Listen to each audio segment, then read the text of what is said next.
Lapiton voice pack. So, huge announcement lang, big announcement lang. Boss! Kung hindi nyo pa na-log in at hindi nyo pa nakuha, log in na. Ay nako, boss! Drafting na tayo ngayon ha. Dahil ngayon, dito natin malalaman kung ano nga ba yung suntok ng gagawin ng dalawang teams na to. First pick, ang ating team sa kabila, ang Elevate. So dito na malalaman kung ano nga ba yung magiging running levels. Again guys, we're in the global bans this time around. At considering, we're looking at two teams who's flawless on the run, or si Elevate ba makabigay ng extra slice of the cake kung paano susolusyonan ang run na ginagawa ni Blacklist ngayon. Grabe, target kagad sa hero pool ni Chaz, no? Now that Ming and Dolia has been taken away, kahapon kasi na patunayan ng Blacklist na kapag binigay mo sa kanila ang Dolia, ay meron na silang Shangwan user in the mid lane in Drago, no? Talagang sobrang komportable dito sa hero na to. Kaya sobrang ganda talaga ng addition ni Dragon na alam naman na lahat ay kambal dito ni Golden Kite. So the first pick heads over to Elevate at ang unang pick nila, Dharma agad. Yeah, I think this is one good way to see na may instances kasi na kinukuha din to ng Blacklist International. Say for example, Champion, we've seen in how he performs as well on this. So I think Elevate on the other hand, sabi mo nga, there's a combo na sinisimulan before on how we saw their history. At ito siguro na makapagbigay ng setup in a way. Wow, Dongwang Hofer. Don't keep our hopes up kasi medyo medyo ano to medyo hindi ko may sobrang unorthodox pero diba? Even as a player, Wessex has really shown, experimental picks before. Nag-Athena Rome support na to, right? The Athena strat is always an option for the squad of Elevate. But I kind of just want to circle back lang dito sa pick ng Blacklist kasi we've been with them, OSX, during their stay in Indonesia. And syempre, meron tayong mga information na nakuha mula sa coaches, mula sa players. They're not known for their early drafts, diba? Normally, Lady Sun ang pina-priority ni Golden Kite. But now, they're showing their cards that, hey, you know what? We have developed something new at willing na silang i-first pick ang early. Agree with you, paring Otto. Kasi ito talaga, if we were looking at how they moved around the draft back then and in the championships, iba din talaga yung nagiging priority nila. And you're right about the Lady Sun. So as we go into the global bans, once again, nakikita nating screens from A to C. Ito yung heroes in the previous games cannot be used for the remaining games. So this explains why, sabi nga ni Kuya Otto na itong pick na to ay kakaiba din in terms of the approach of Blacklist International because they are really leaving their comfort zone right now na pwede makapagbigay ng either a good win for them, pairing it with Liang as well. So yung referee na bahala mag-automatically ban theirs on the next one para meron na rin hindi na rin ma-picture the draft. And also yung usage of limit heroes applies to the team as a whole, not individual players. Now going back to the draft, Kuya Otto, Liang and Arlie. Ako, para sa akin, gana rin tong Liang eh. Yeah. Pwedeng makalapit eh. With the Liang getting picked up here, it's very interesting, no? Kasi as a Liang, what you want to do is to be the disruptor. Pagka gustong pumasok ng Dharma, pagka gustong pumasok ng Dun, you will always have that suppression option to make sure na maka-focus fire at madali na ma-execute ang combo. But one thing's for certain, OSX, one draft na talagang nakita ko yung effectivity ng Liang is kapag paired with the Princess Frost. Because what they do is kapag natalian ka ng Liang, ang follow-up agad ay yung Frost. Yung prison dito ni Princess Frost. It just makes things a lot easier, pare. Ako, ayoko yung mga ganang sitwasyon eh. Kasi alam ko, may mga ganang moments na pag nakita mo yung isang bagay o isang tao, bigla ka nalang di makagalaw. Considering na ito, dalawang to makapagbigay ng set kay Arlie. Di ba ikaw, Otto, kahit ikaw, masya ka, di ba? Kung may makita ka. Oo. Pag may mga gusto nga tayo makita, Kuya OSX, na pumunta ng Pilipinas, di ba? Which is going to happen very soon. Guys, kung pag-uusapan namin aming hospitality, mabait kami, tandaan nyo. Kita rin naman sa mga vlog na mga dyan, Ice Show Speed, kung gaano kami ka-hospitable, di ba? Madami na mga musician artists pumunta dito. Anong gusto nyo? Nandito lahat yung aming hospitality. Gala pa namin kayo ni Otto eh. Wow, look at this flex pick. All of a sudden, ang buong akala ko ay itong ang Sanse ay mapupunta na sa kamay ni Chami 1. But they're going to pivot. Possibly last second kasi hino-hover na nga rin dito is yung Charlotte. One of the things that I kinda want to circle back lang din dito sa lineup ng Blacklist is kailangan talaga nila ng tank. And I believe that Sanse, although hindi siya tanky, enough yung seconds na nabibili niya with the, crowd control na dala niya with the set sail and with the knockout. So the only question right now, yeah, exactly. So I was thinking na parang kulang sila ng frontline pa, and I believe that Ogran will be serving that beefy frontline para safe pa rin talaga yung backline ng Blacklist. Yeah, a good eye as well for the Ogran. Actually, matching hairstyle sila ni Josh Chi. Alam ko, gusto ni Josh Chi mga ganyang buhok no? Oh. Mga laban na, sa binigay mo sa akin, nakita natin kung susundan natin yung story, ito yung mga laban ng ng mga minsan. Yung mga tawag na ito, yung mga, dati hindi ko lang kung na-consider ko sarili ka magpakimpi ng buhok. Magpahaba. Hindi bagay sa buhok. Feeling ko sa'yo bagay kasi may free full ka Si Coach TJ ka, nagbago na rin ng buhok. Kulot na ngayon Kulot tira na. Yes! Nagpa-perm. Coach, mukhang pagkita to Batang sa bata. Wow, iba talaga. Younger looking. Ikaw talaga pag Akala mo lang sa line of twos pa. Pero balik tayo. Game number 1 ng ating upper bracket finals. Winner advances to the grand finals agad-agad. And we're looking into the draft. Yung chess match ng ating mga support staff dito ng mga coaches mula sa magkabilang team ay na kaagad, Kuya Six, na testing agad. Oo nga. I think that's one way to see na kung ano nga ba yung gusto nilang i-attack against Elevate. Kasi ang priority talaga nila dito is mostly setup, tanky frontline, at may maagang bisita gagawin ngayon ng Blacklist International. At so far, they're covering up the top lane mainly because of how nire-respeto nila si Hyde in terms of setups ng Dharma and also keeping an eye on this part of the map. Kasi ito yung pinaka-importante, onto the Clash is hindi mo basta-basta mabibigay yung mga resources mo. Kasi considering na si RG6 gamit niya yung doon on the early game, tanky kung pag-usapan natin yung pamacho, yung mga pakunat, ito yun! Parang ikaw lang. Lahat ng mga nasa top lane known para sa pag-soak up ng damage at pagiging macho, pagiging brusco, pagiging malayo ng katawan. Pero I kind of just want to circle back lang din dito, OSX, because of the decision of Blacklist International to partially invade. Talagang gusto nilang gulatin dito si AG6 dun sa kanilang blue buff. But luckily, and yung basa rin kasi ng Elevate was just right on point na nasecure pa rin ni AG6 yung kanyang blue buff dito. So far, so good para sa game plan ng Elevate to try and make sure na hindi magagawa ng Blacklist yung kanilang early game plan. Yeah, I think grabe din ang disiplina. Considering na itong teams na nakasecure na ng slot, right, for their S3 invitationals. Pero this time around, they're really not letting go at something na pwede sila maging inconsistent about. Kasi ito yung pinakamagandang test ngayon sa mga teams ngayon. Yes, you have the new system. Again, isabihin namin ulit yung global ban, pero one thing is for certain here. Teka lang, ganda naman nakakapyon. Unang kill na may magmumula kay Azar. Elevate. On this time around, 1-0 ang team na to. Mukhang nahuli dun si Golden Knight. Yung pitik mula dito kay Evilis and kay Azar, pati si Mitsura ay nag-flash na rin. Talagang sabay-sabay. All together now, OSX yung nangyari doon. Just for that first blood. But you could see the explosion ng lineup dito ng Elevate. When someone wants to go in, everyone follows through. I think ito yung pinakamagandang part sa na yun, Kuya Otto. Kasi as you mentioned, going back on that moment kung saan nahuli doon si Golden Kite. Grabe yung kasi kung babalikan natin yung early kung paano siya magiging momentum based into the later stages of the game. Masakit yung early. Basta maayos mo lang yung first 3 items. So pero kung ganun karaming crowd control lang uuna sa'yo, oh my God. I mean, it's a win still for Elevate na i-delay mo yung sitwasyon ng early from that moment. My God. It's also about recognizing kung ano yung punish points nung hero na yun. We all know that Azar, kapag tinatanong natin siya, ano yung paborito mong hero, it's always Arlie. At lagi siyang very vocal, ako ang pinakamagaling na Arlie sa Pinas. So, having that experience and knowledge on that particular hero allows for him to know the window, the timing na, parang gumamit ng payong, hindi pa to level 4, pwede pang i-go to.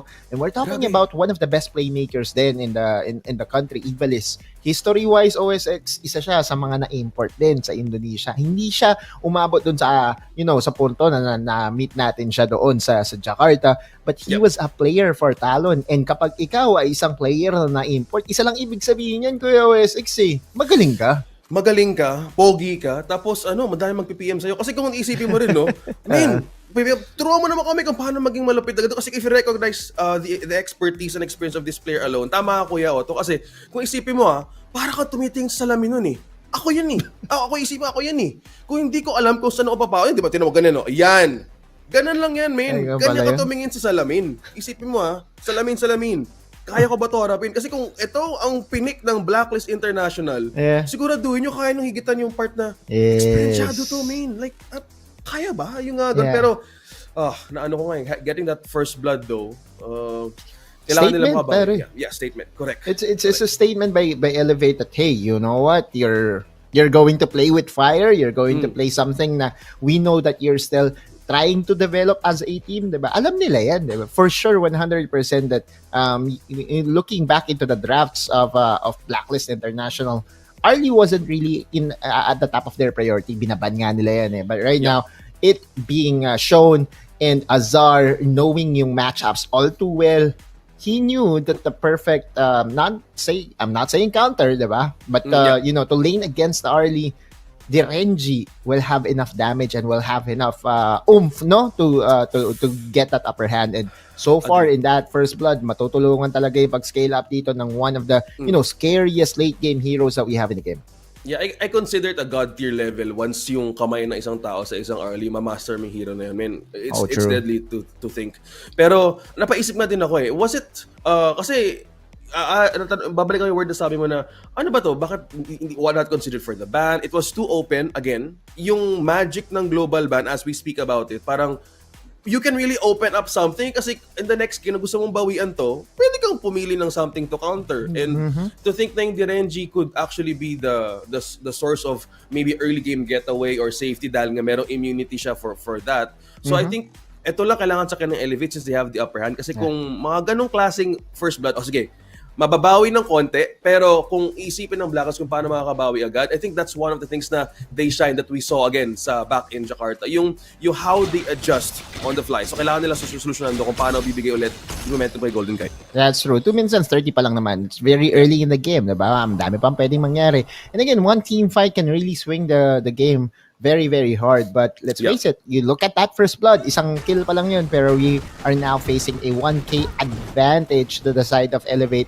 At yung suntukan dito sa top lane ni Hyde at ni Chami, dating magkakampi yan, ha? Lods, ha? Kumbaga may history silang, pareha sila lang kinakain na ulap. Oy, Chaz! Ay, naku, ang ganda namang stun dun mula sa backline. Si Chaz ang may si Azar naman ata ang kukunin dito. Golden Kite, tayo naman mag-exchange ngayon sa kill. 1-2-1. Blacklist International, pinag-uusapan pa lang natin yung bawi. Well, looking back, sabi ka ni Kuya Otto, maaga pa nga. Talagang maaga nga at talagang kinuha ka agad ng Blacklist ang moment na yun. Nanonorpresa sila no? Pre, nag-i-explain pa lang ako ng bagay-bagay doon sa may top lane. Pagpunta ng camera dito sa may bot lane, may flash na ginamit dito si Chaz. Talking about very, getting that proactivity. And Azar really had no chance doon dahil wala rin naman siya, wala siyang flash. And although meron siyang innate purify, it's not going to be enough to save dahil if there is one thing na hindi na negate ng purify, yun ay ang suppression. Oh yeah, that's right, man. And ito yung pinaka-importante and many things na ginagawa ng Blacklist International in terms of counterweight, holding that. Dalawang pwedeng humabal kay Hyde, tanky as well, pero dalawang pwedeng humarap din. Nako, ito na nga ang spikes na tumatawa sa back yung Chami 1, napaka-atras siya doon, half HP ang nabawas. Wonders of the gun and mo on the hands of Vinsur. Buti na lang nakita niya na merong paparating sa likod. But utilizing onto that delay, Blacklist International back onto the lane, half HP sa T1 at si AG6 sa frontline. Haharap pa, na-suppress, pero pwedeng makakuha ng kill. Ang gandang pasok doon! Blacklist International, Just She getting the kill once more, 2-1. Yeah, and plus nakita mo ba yung layering of CCs doon? Talagang last given moment bago kinasa at bago kinast yung Frigid Prison, making sure na almost 4 seconds na hindi nakagalaw doon si AG6. We all know na ang isang doon kayang-kaya niyang mag-sustain lalo na dahil sa kanyang passive, no? Less than half health, pwede siya maka-live steal. But Blacklist International is just well practiced or well rehearsed dito sa lineup na Princess Foros plus Liang. Kaya talagang kung sino yung ma-target dito ng dalawang to, tulog talaga. Iba men, tama ka doon, no? Kasi kung isipin mo no, doon mismo nakakita ng chance yung Blacklist na ano na natin yun kasi wala, they would really eye to get that T1. Also on the sa pagkuha ng HP na yon. Yung moments na ginagawa na ni Josh, ang ganda naman ng Winter is here dito, zone out, naku, AG6 munti ka na makuha dito, mukhang makuha nga siya once more. Ay naku, AG6 falls again, pinag-usapan pa lang natin, ang ganda naman nun. Flash crowd control, kaso naging exchange din doon ay si Golden Kite, pare. Yeah, and also si Chaz, no? Because the decision making by Mitsura, we all know na kapag ikaw as a Liang, ginagamit mo yung ultimate mo, nakatayo ka rin. Azar now is being engaged on dito sa may bandang ibaba, and that's going to be killing spree para sa jungler ng Blacklist International. Dalawang team na nagpapaalikan ng suntok dito. Napakaganda ng laro natin, OSX. Napakagandang balikan talaga kung iisipin mo. No, sila ang nakakuha ng T1 Elevate. Alam ko kinukuha niyo yung aming kanina, pero ngayon, with that kill, napakagandang window of win for Elevate na parang i-push pa ang kanilang depensa dito against Blacklist International. So, sabi mo kanina, no, although you have Chaz, yung Liang para sa'yo, hindi pa rin ganun ka-mobile din if ever you want to escape the possibility na tamaan ka either ni Mitsura. Doon kay Mitsura pa lang min eh. Doon pa lang makakapag-isip ka na paano ko ito may iwasan, paano makakapil. But for Elevate, getting the objective really hide. Falls down once more. Ginamit nga dito ang set simula sa likod na huli Mitsura isa. down! Dalawa ang nahuli ng Blacklist International habang gusto pa nila ko ng isa. AG6 na ko, ikaw na naman. Making it triple for Just Chi. On point. At ang kanilang paghabol dito sa tatlo, hindi ata nakapag-prepare ang Elevate kung ano ang kanilang backup plan sa pagkuha ng objective na yon. What a game so far para sa jungler ng Blacklist. 6-7 na yata ang kills dito ni Just Chi.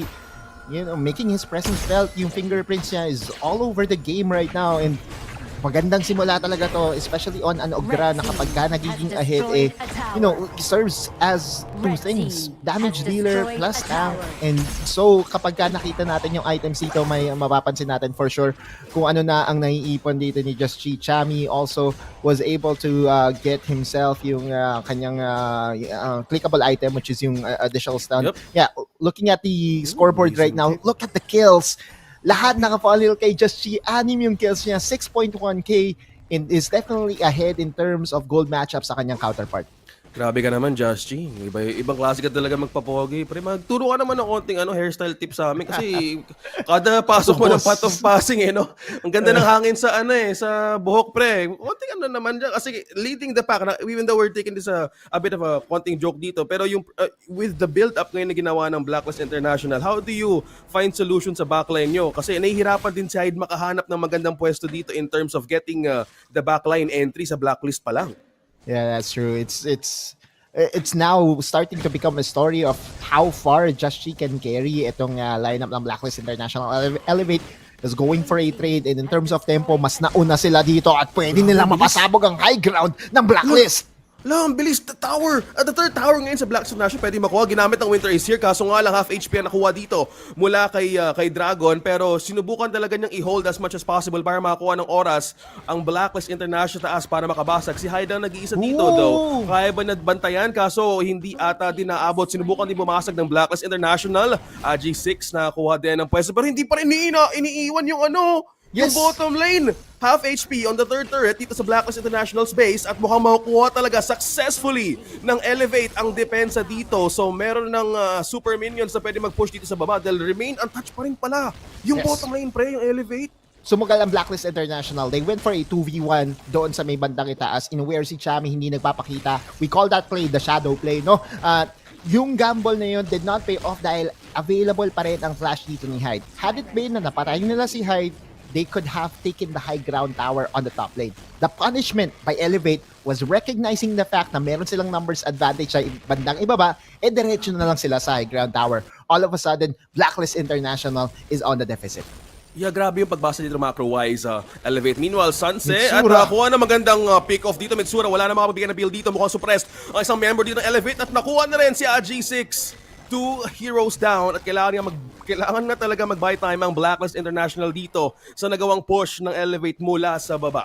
Massive legendary kill para kay Just Chi. Again, you know, standing as the hope ng Blacklist International dito, having the most gold, having the most items sa kanilang lineup right now. If it becomes a 5v5, enough na ba ang damage ni Azar at this point in time? Kasi sobrang accelerated ni Just Chi. I believe na kung magkaroon man ng perfect, you know, team fight dito ang Elevate, Azar should have enough damage. Ang problema lang na tinitignan ko is sa sobrang taba ni Just Chi, yung calculation mo na enough yung damage mo, doon nga ba talaga o baka kapusing ka bigla? I think that's a great question, man. Like, will you, mag-rely ba sila on one player alone dito? Mukhang meron silang call as for at nakuha na magandang sense at ay grabe! Wow. What a hold down mula kay AG6. eyes on the right target. Right. 4 kaagad nakakuha kahit naipit pa dito si Just Chi. Mukhang si Azar Oh. ang makakuha na exchange for a kill. 1-1. At nakakuha nga dito na magandang crucial kill ang Elevate. Although trading Adi6 for that, but still Elevate wins that. Still, dito Kuya Otolus. Yeah, 550 gold, set sail though. Kanino tatama ang barko? Oh, inako, dalawang nahuli dito pero si Chami 1 ang nakuha dito ni Azar. Kung tinatanong natin kung may damage na nga ba, meron na atang damage ngayon si Azar mula sa Elevate at gagamitin lang ang panahon na to para makapag-push. Minions pushing sa baba at meron silang way to take also the second tier turret ng Blacklist International at grabe yung wave sa baba. This will really put Blacklist International tight spot to defend Kyoto. And so now open ang Overlord for the taking para sa Elevate, which means na pwede mo ituloy yung pressure ng pag-push. Elevate is really doing a lot of good things right now dito, OSX. I just want to point out the fact na yung 550 shutdown gold ng isang legendary player did actually go to the pockets of Azar pa mismo, which is basically yan yung insurance nila pagdating ng late game. So 11 minutes and 30. I still do not know who's going to win. Definitely numbers points toward the Elevate dahil meron na silang advantage in terms of the high ground tower. Sila pa ang lamang in terms of Grabe gold. si Azar Kuya Oton. Ang tawag doon, force the Ninong to give the Aguinaldo. Kasi si Just yung nahuli doon. Shoutout sa mga ninong dyan na nagtatago ngayong panahon na please lang, kahit malaki na kami magpakita kayo. Actually, mas kailangan namin kayo ngayon. Home team, no? Kailangan ka mo ng advice, no? Advice. Correct. Quote Advice and quote. kasi, akalain mo si Azar nakita na si Ninong doon, no? Si Ninong Ogre. Akalain mo you were questioning the fact may damage na ba? Kaya ba ng isang hero sa Blacklist or player, Blacklist Dash alone na maka-cover ng lahat? So, ang ganda ng pwedeng i-wrap around dito. Kaso nakaramdam din ata si Chami 1 at ang members ng Blacklist International is forming also a stronghold from the bottom lane. Pero yung pressure dito sa taas, naku, pwede mag-split push din dito si Azar sa taas, Kuya Otto. Yeah, and plus, Chaz coming in. May flash, kaso may nahuli natin isa. Ang ganda namang follow-up mula sa Winter is here. Ito naman path of passing, meron bang follow-up dito mula sa Blacklist International. Pinabayaan! Sa taas si Azar, nagpupush na lang mag-isa. This is really a gamble once again for Blacklist International. Kasama doon yung si Mama Dragon kasama din nakuha ng isa na namang T3 third sa taas. A gamble once more but Elevate, Kuya Otto. Oh my goodness, the macro advantage right now of this team. Yeah. Oftentimes, kapag kakabuo pa lang ng team mo, macro is not the way you win things, diba? It's all about the micro. It's all about outplaying your opponent. But Elevate showcasing their experience once again, recognizing that this is the perfect play to do, or this is the right play to do. And with that, Elevate has opened 2 high ground towers. Yung ideal, paano na setup? Kasi taas siya kababa yung may malakas na wave. So if you are the side laners of Blacklist International, definitely mabibehind ka. Although, ang caveat dyan ay si Chami 1, sasakay lang ng barko no? Fast track lang. Or fast craft. Fast craft, tama. Fast craft lang muna dahil yun talaga yung mga kuha sa likod. Oy, half HP! Josh may follow-up ka agad ng Elevate at mukhang siya atang tutumba dito. What a follow-up mula kay Hyde! Golden Kite, hindi rin nakaiwas. Dalawang nawala sa Blacklist International in the most crucial moments of this game. 10-12 Elevate. Si Mitsura nga naging casualty. Pwede mag-push to ng Elevate mula sa base ay nakaiwas pa rin doon. Si Dragon, pero oh my goodness, those 2 crucial pick-off ngayon ng Elevate, pwede makabasag na isa pang T3 sa gitna, Kuya Otto. Super Minions is now available for Elevate. Diretso na to para sa Crystal. Kaya by defend ng Winter is here, na-suppress nga dito ang isa. Ma-hold pa ba? Kaso nga lang, hindi ata na doon nakadepend si Chami 1. Open na nga ang base, ginamit na nga dito ang lahat ng pwedeng i-depensa ng Blacklist International. But Elevate, walang minions. Papunta pa lang. 3 crucial HP bars ang meron ng Elevate. Ngayon mag-back away ba sila? Knowing na si Josh and Dragon ay nandito pa rin para dumipensa. Hahabol ba? May minutes na magpupush. By time muna ang Elevate, hindi muna magpupush through sa ganitong risky na play. Mabubuhay ang Blacklist International for at least one more exchange, and we've seen this, diba? Meron mga games na nababaliktad even with all of your high ground towers being destroyed. But let's face it, ang normal na win condition kapag ganito ka behind is the Tempest Dragon fight, which is not going to happen anytime soon. 5 minutes pa ang kailangan hintayin natin bago mabuhay si Kuya Tempest Dragon.